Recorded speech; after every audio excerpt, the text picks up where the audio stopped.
Hi guys, it's Lindsay, and today I thought I would share what is on my wish list for spring and summer that I've just been thinking about over the past few months. I may or may not end up buying these items. It's more so just showing you guys how I practice what I preach when it comes to not impulse buying, because I can't say that I'm someone that doesn't want to impulse buy. I am always seeing cool things on the internet and wanting to click buy immediately, but I've learned from doing that over and over that it doesn't fulfill me, and a lot of the times I'll buy something, completely forget about it, and just move on to the next idea that I'm obsessed with. So now what I do is just keep track of things I see online that are interesting me, silhouettes that I think I might be able to thrift, and I just try and slow down that process entirely, and it has made the purchasing process feel so much more exciting when it's sat on your wish list for a little bit. You've really thought about it and you know that you want it,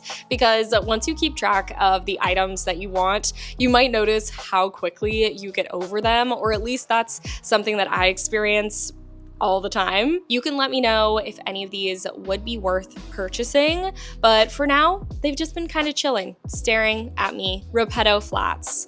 These have been on my radar for a long time, before I was even into ballet flats, but now that I have really tracked some miles into multiple pairs of ballet flats, I could see myself splurging on a nice pair of ballet flats, maybe even designer ballet flats. I just don't know if they're comfy, they're expensive, and just because something's more expensive doesn't necessarily mean it's more comfortable or higher quality, so I would love to know if you have these. Do you like them? Are they worth it? Maybe part 2 will be me ordering some of these items and letting you know if they were worth it, because these have been truly on my mind and on my wish list for years. The Esme tank from Floor.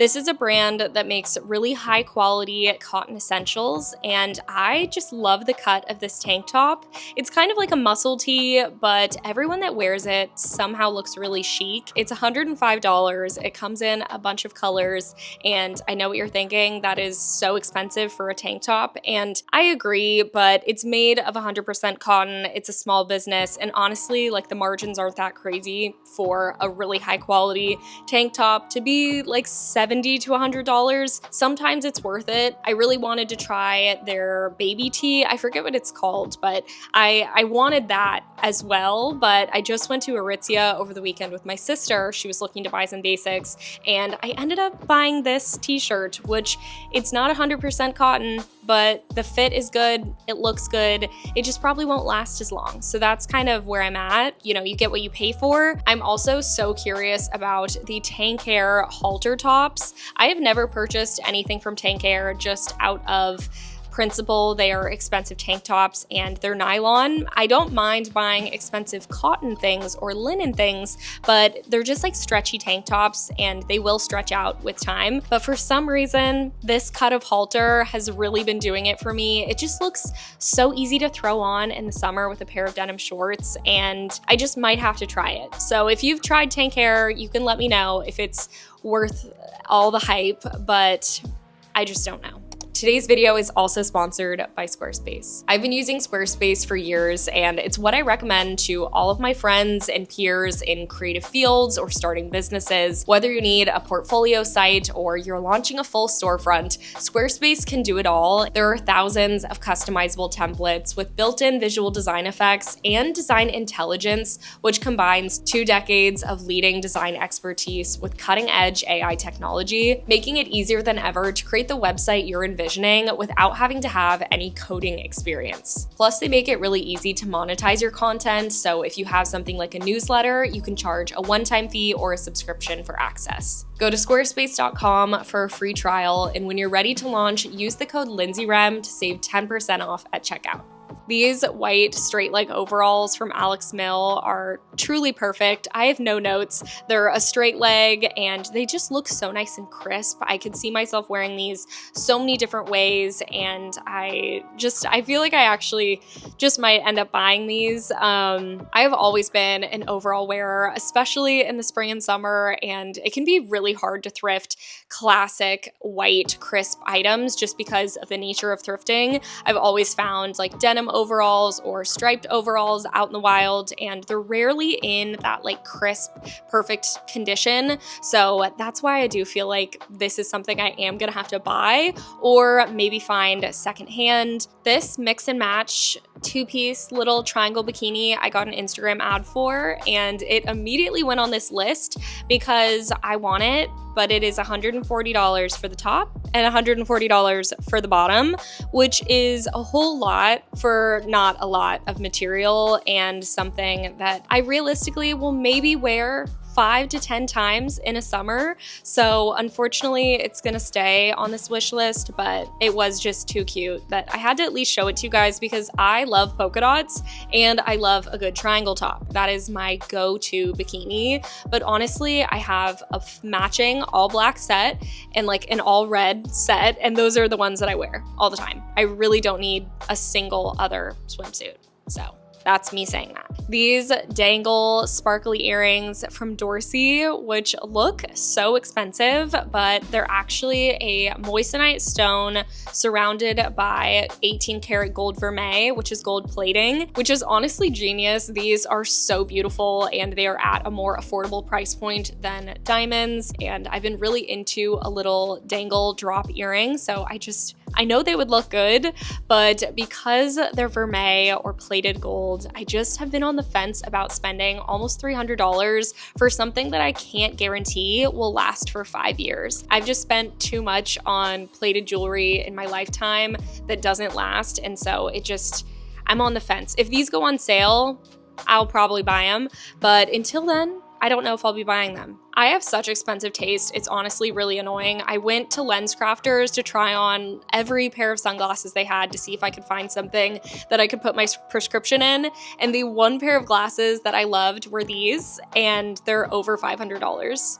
They are the Oliver Peoples Isles sunglasses, and they're truly such a classic shape. When I put them on, I instantly loved them. It just pains me how much they are. As someone that has been known to scratch or drop or even lose sunglasses, I just don't know if I can, handle that much responsibility when it comes to something that nice. I'll probably go back to the mall and try them on again and see if I still love them as much. My birthday's coming up, so who knows? Maybe some of these things will be coming off the list. This set from Peachy Den, I got so close to buying last week until I finally put it in my cart and realized that there are now duties when ordering from the UK, which I know people in Canada have had to deal with this for a very long time, but it is new to us Americans, and this set just jumped in price so much once I put it in my cart that I very quickly closed that tab and just had to let the dream die. I have seen a couple US stockists have the top or the skirt in different colors, but I really wanted them both in that navy, so maybe they'll do a pop-up in LA. I know Realization Par just did that for the entire month of June as a way to kind of get around the tariffs increasing their prices and duties. It is such a nice way to be able to see pieces in person without having to worry about returns and just everything related to that. I think they're not even shipping to the US right now, and it's just,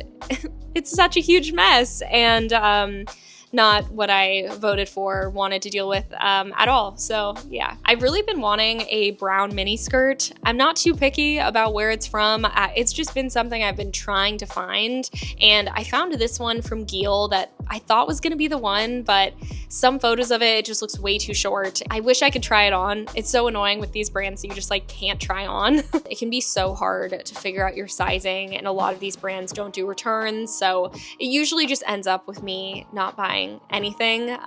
There's so many cool brands online, but if they don't offer free returns, like I'm probably not going to buy from them, which is hard. I understand small businesses have a harder time with returns. They usually have to charge for them and everything that goes into it. It is so much work to run a fashion brand, but it does definitely deter me from buying product. The last things on my list are definitely jewelry related. I, as you guys know, am on a journey to only buy solid gold pieces, which means I'm building my collection very slowly, but the pieces I am currently most interested in adding to my collection are a thicker chain for layering at an 18-inch length, so maybe like a Rolo chain or something with a dog clip. I've tried on necklaces like this before, and I just think they're so cool. I love that you can add on your charms, and in addition to that, I would really love the Marla Aaron Baby Lock. If you were tapped in to the jewelry community at all, I'm sure you've seen this before. It is a solid gold